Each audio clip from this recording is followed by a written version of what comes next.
Okay, we're going to start. Welcome, everyone. Today, Faculty Affairs and Records is going to present on your department's creating or editing your department standards for lecture faculty. And this is our first time we've made this presentation. So we're hoping that afterward, if you want to give us feedback, you feel free to do that. Also, at the end of our slides, and we don't have a lot of slides, at the end of the slides, we're going to have a significant period of time for question and answers. So it would help us a lot if you let us get through the slides and reserve your questions for that time period or put them in the chat. And then we'll be monitoring the chat and we'll try and, if we can, work in answers as we go. Otherwise, get to those at the end of the presentation. So I want to start by introducing the two FAR faculty fellows for this academic year, actually calendar year. And I'm going to introduce them and then they can each say something about themselves, their department, and what their role is and so on. So first, I want to introduce Christina Barbieri. So Christina, you want to say something? Hi, yeah. I've been a lecturer on our campus since 2012. Um, yeah, this has been really exciting work. The UPS has done a lot of changes. And I'm just happy to be here. And your department? Oh, sorry. Mhm. American Studies. I've been teaching in American Studies since 2012. Thanks. And then I'll introduce Allison Marzocchi. Hi, everyone. I'm Allison Marzocchi. I'm a professor in the mathematics department. I'm excited to be serving as a FAR faculty fellow this year because I'm passionate about faculty rights. And I will also be right alongside you all doing this process because I'm leading the effort in the mathematics department to draft our department standards for lecturer faculty. My department does not currently have those standards in place. So I will be working on this right alongside you all. Great, thank you. We are going to present some tools and resources for you, do a very high-level overview of the process and some of the changes that have been made and recently for department standards for lecture faculty. Uh, and so let me get started here. So we're going to talk about uh, the goals here, understanding the policy requirements, which have changed recently, and I know many of you are already aware of that. We're going to explore something we've created, which we call the template for standards, that we hope will help departments with significant revisions or creating for the first time some department standards for lecturer faculty. And we're going to talk a little bit about how we will internally be doing audits on any sort of proposals that come to us. It's very closely aligned with the template, just so you're aware of the kind of feedback that we would give and provide for you. And I think we all agree that department standards for lecturer faculty are needed. Um, we need clarity for everyone involved, not just the lecturer faculty themselves who are being evaluated, who need to know the dimensions that they're going to be evaluated on and the standards they're held to, but also for the reviewers or the evaluators. If you've been an evaluator, you know that it's nice to have some concrete instructions on what you're doing as an evaluator. Consistency. So, of course, we want all of the lectures in our departments to be evaluated the same for the same type of review. And that's definitely one of the benefits that the department standards can provide. And fairness. So, the guiding document is the UPS on lecture evaluations, which we'll get to. And so we want to make sure that those principles and even some of the specific details in that UPS are implemented equally across departments on campus. And Um, so that's part of why we need these standards to be aligned with the UPS. So before I really get into it, Allie has put up a poll for all of you, and we'd like it if you could answer that question. And we're going to make a note of that, and hopefully that will help us guide you during our presentation today. So go ahead and fill out that poll.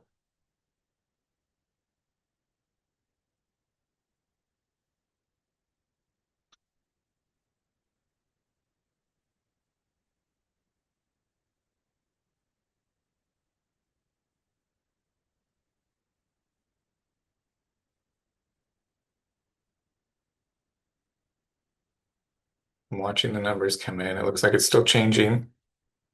Allie, why don't you let me know when you think it's finished? Sure, sounds good. We could get a few more participants. About half of us have responded to the poll. And then once you answer that first multiple choice question, there's also a text box that should come up where you can let us know what in particular you're seeking to learn more about. We have a nice little almost bell curve shaping up here. Let me go ahead and share the results. Yeah.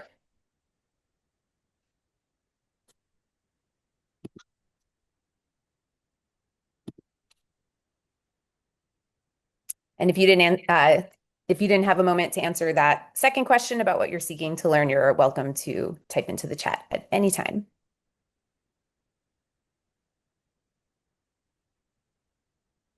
So it looks like the most frequent response is that I'm here and ready to get started. Am I reading that right? All right. So perfect, because we have created some tools that we think can help you if you are new to this concept, if your department doesn't have any department standards, which is about half of the programs on campus. Uh, we're hoping to get you started from the ground up with, and we're going to be referring to some documents on the FAR website, which we've worked together on. And we're hoping will really give you the guidance that you need. And I see there's another, I guess the second most common response is already have a draft, just needs some tweaks. So I'm hoping that we can also provide guidance on that with our template that you can use, I think, to compare our template to what you've got. And that may help you make those final tweaks that you're looking for. So it'll all become revealed shortly.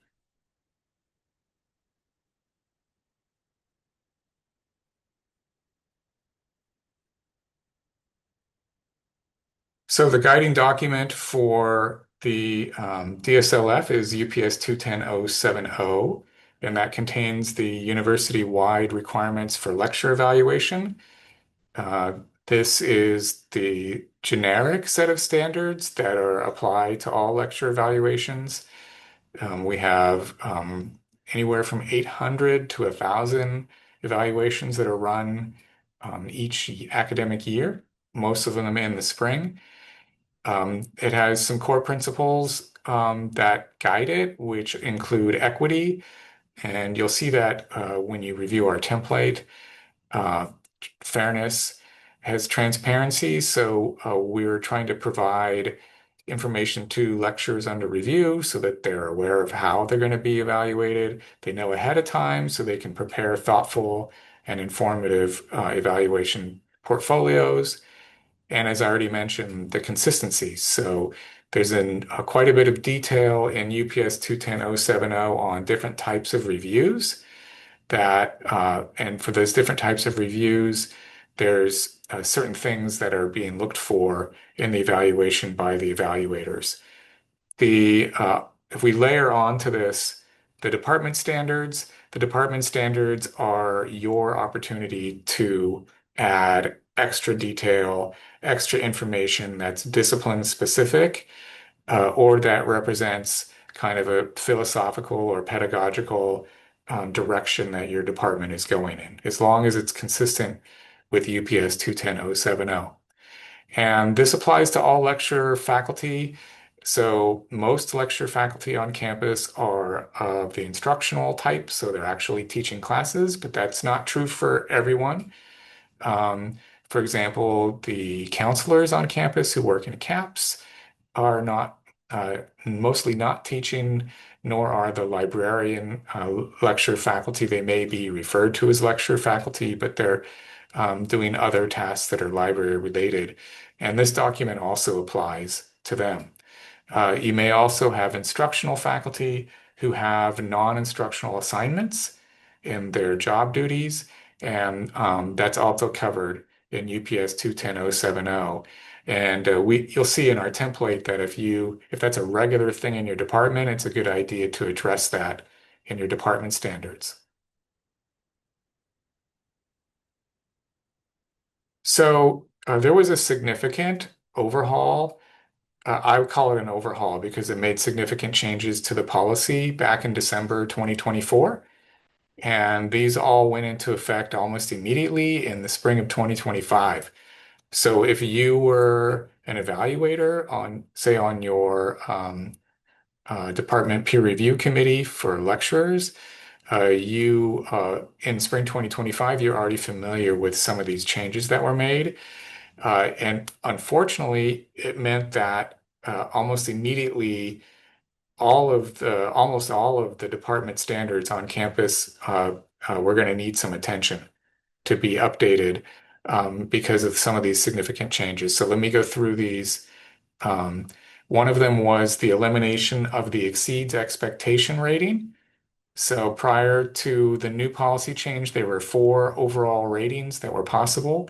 Now there's only three: satisfactory, needs improvement, and unsatisfactory. So for departments most departments still have exceeds expectations as one of the ratings, that's going to have to be edited out. Or the campus added abbreviated evaluations, also called abbreviated reviews. And these are significantly abbreviated. They require less than half of the material for what we might call a traditional review of lectures in the past. And they have different evaluation instructions for the evaluators. The evaluators are making an overall judgment based on a preponderance of the evidence placed into the file. So that's something new and would need to be addressed in your department standards if you wanted to cover all the different areas and give guidance to your evaluators. Part of the university continued push for social justice and transparency and fairness and so on is to diminish the importance of SOQs in the evaluation process. So that also was edited a little bit more and made more concrete in the new version of the policy.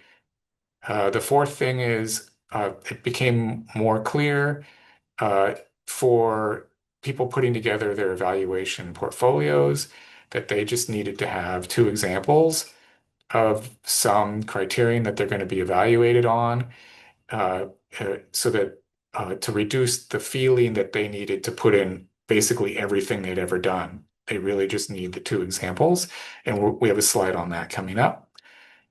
Uh, Also, in line with the social justice push on campus, the document now contains explicit attention to cultural taxation, to equity, and inclusive teaching. And these are things that your department is free to further address in its department standards as well. And this is also a big one that's new. So the teaching standards that are in the department standards cannot be more strict or set higher than the teaching standards for the tenure track or tenured faculty, people going up for promotion in your department. So most people perceive this as that they need to be the same teaching requirements. All right. Yes, so as Mark mentioned, the UPS 210070 specifies required evaluation criteria for faculty, for lecturers. I have six. The six are on the screen right here, but please just note that these are abbreviated. I didn't put the full text of all of them on the screen. It would have been a bit too much text. But broadly, the six required evaluation criteria are a conducive learning environment for diverse students, linking assessments to student learning outcomes, variety of instructional methods and modalities, academic standards and accountability, disciplinary and pedagogical currency, and compliance with university, college, and department policies. And as Mark mentioned, 2 examples are required for each of these evaluation criterion. So I'll say more about that on this next slide. In 2 slides actually. So it is also possible that your department might want to specify additional criteria above the 6 that are required in the UPS, and that is okay. So for example, there might be a department, say liberal studies, that might choose to have an additional criterion that has to do with an interdisciplinary focus in the courses. Perhaps you're in a department where there's an expectation that service learning would be incorporated into the lecturer's teaching, whatever it is for your department. What we do ask, though, is please just verify that any additional criteria that you add are new and distinct above the 6 that are required in the UPS. We have seen examples of some in the past that weren't necessarily distinct on their own, but could have perhaps been captured in one that's required in the UPS. But if it is something distinct, you can add additional criterion or criteria for your department.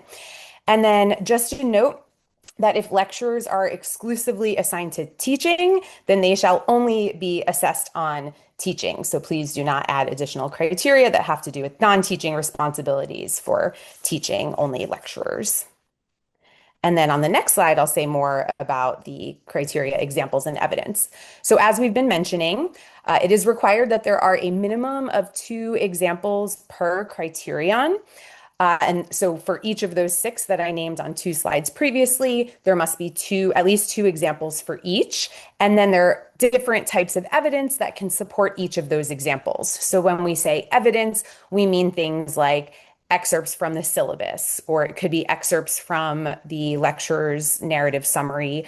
If your department requires classroom observations, it could be things that were noted in an observation report as evidence, evidence of student work, screenshots of a learning management system, or other types of evidence to support the examples, to each, at least per criterion that we named 2 slides previously. And then, as Mark briefly mentioned, especially with SOQs, but in general, just balancing qualitative and quantitative data. So if we're talking about the SOQs, the grade distributions, the narratives, you wouldn't want to specify, say, a single numerical item on an SOQ as the sole piece of evidence that a faculty member would be presenting. You want to also balance that with student comments or excerpts from the narrative. So making sure there's a balance of both quantitative and qualitative evidence. Christina will also talk about a template that we've created for all of you. Mark mentioned the template as well. And the template also further unpacks what we mean by the criteria, the examples, and the evidence. Yeah. So basically, this document it's complex. It's huge. It's 16 pages, right? And we wanted to assist departments in creating their own department standards.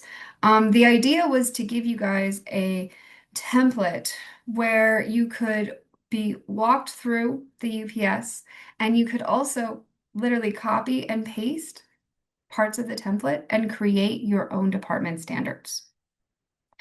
So that's what we developed. We developed a blueprint where you will have less of an onerous job making your own department standards. So while still having space to customize those standards to fit your department. So inside the template, what you're going to find is a list of terms first to help you walk through what exactly each term means in the UPS, as well as a list of 12 different sections that mirror the UPS. Now, each section that is not required in your department standards, it's going to say optional next to it. So that'll be very clear for you.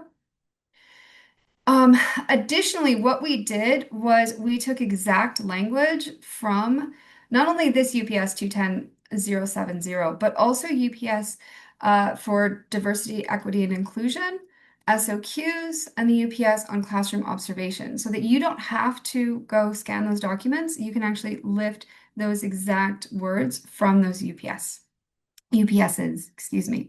Again, the hope is that this will streamline the process for you. It will save time so that you can better assess what your department needs. Also, this is very much a living document. So if there's something that you're finding that you needed, that we could maybe add in there, please let us know. Yeah. And then I want to talk briefly about the abbreviated reviews next, because yeah, okay, thank you. The abbreviated evaluations, this is probably one of the largest changes, and it also caused a little bit of confusion. So I just briefly want to go over what this means. So prior to this UPS, every single lecturer, every single time they got evaluated, they had a comprehensive review. Now, lecturers will only have comprehensive reviews in years 1, 3, and 6. So if you're on a 1-year contract for a lecturer, years 2, 4, and 5, you will have an abbreviated review. If you're on a 3-year contract for lecturers, after that comprehensive review on year 6 and you get your 3AY, every evaluation after that is going to be an abbreviated one.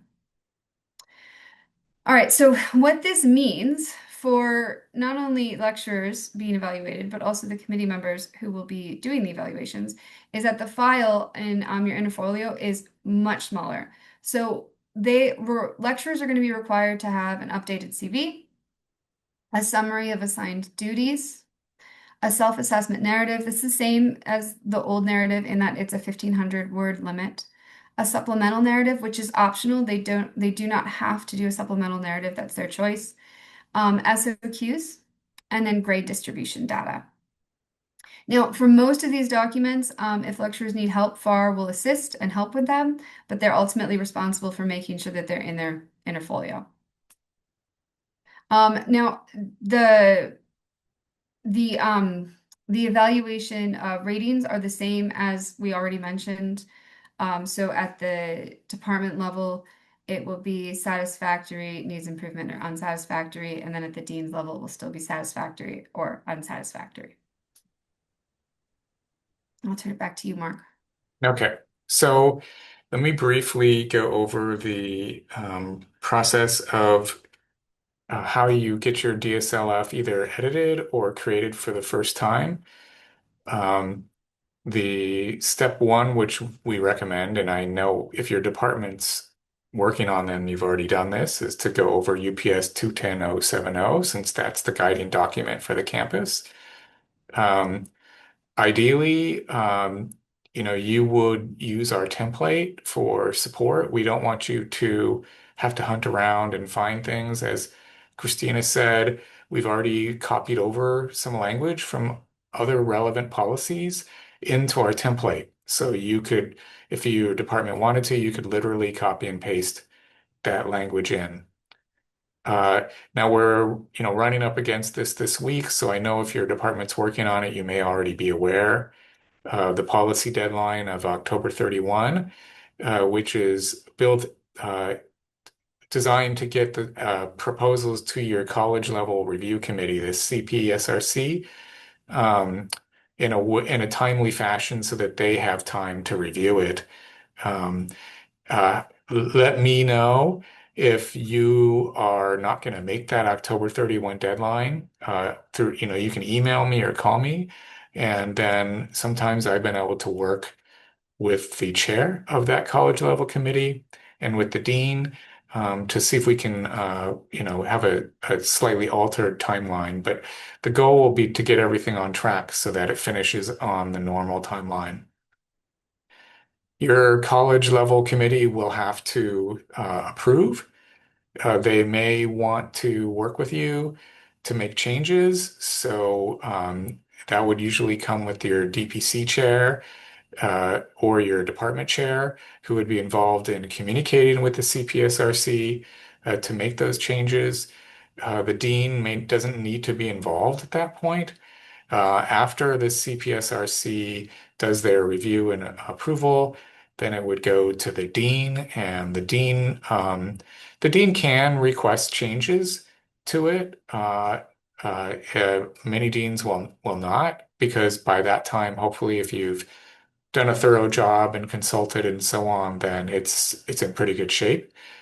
After the dean approves, then the document will come to Faculty Affairs and Records, and you can transmit it either to me directly or to the FAR. email far@fullerton.edu, or even to Allison or Christina. That would be fine.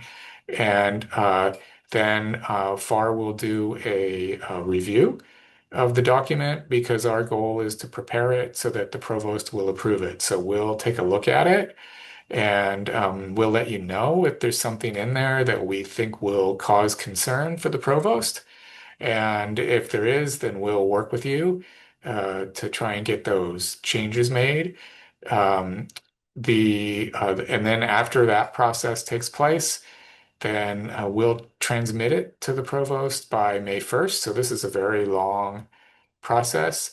And then at that point, the provost has the option to say, I would like this change or that change. And so FAR will be involved in that communication with the department to see about those changes. If everything's done well, the provost will just like it and it'll be like, yeah, looks good. And then it'll be approved and it can go into effect the semester following its approval. So if we're sticking to our timeline, then the DSLF would go into effect in the fall of 2026 for the first time. The and then of course we communicate it out to lecturers. So I mentioned an audit earlier, and that's something that Ali and Christina and I have developed to provide feedback to departments. So we don't have a step in here for audit, and we offer our feedback at any point in this process. So if you were still working in your department to make your proposal or to draft a completely new document, that's fine. You can work on it, approve it in the department, and share with us, and we'll try to turn around feedback on it. What we're calling an audit, but it's really feedback. Um, if you submit it to your college standards review committee, they are free to share with us too, and we can give feedback at that point. The dean can do the same. And so we're available throughout this process. We can also answer questions. So if you don't want to necessarily get feedback on your entire document, you can send us a section or send us a question, and we will do our best to answer it so that you can create something that's consistent with our UPS and be approved by the provost. If it's a complicated question, then we'll do a little research first before we get back to you. What I tell people is if you find yourselves spending an hour or two trying to figure out the answer to your question, then stop and just email that question to us and let us work on it and see if we can provide an answer for you. So just a few best practices just overall, and these are things that we'll probably look for when we do our feedback. We'll use inclusive and equity-minded language. So just simple things you probably already know about, but just like a basic one, like we're not using he, she anymore. We're using they or them or their as the preferred pronoun. Um, if you aren't sure, you can ask us, or you can just send us your document and we'll check those things. Avoid focusing too much on hiring or reappointment decisions. The main thrust of UPS 210070 is for the evaluations themselves. The hiring and reappointment is really a separate decision that's informed by the evaluations. But you don't even need to in your department standards mention hiring or reappointment. That's going to be something that takes place that your dean oversees or the dean's office oversees, and they'll have their own kind of internal guidance on that and work with your chairs on that. And then just again touching upon some of the principles that we mentioned earlier. We already mentioned transparency, so you want to be clear. How are you evaluating the lectures? Have you given them enough detail so that they know what the evaluator is going to look at, so that they know what to include in their portfolios? Is it clear? So read it as if you were a lecturer. Is it, will it be clear to them? Is it too vague? Um, make sure that your wording is specific. In our template, we've tried to provide some examples of wording that would work. But we'll also be checking for that if you want to get some feedback from us. And of course, accessibility, it needs to be understandable.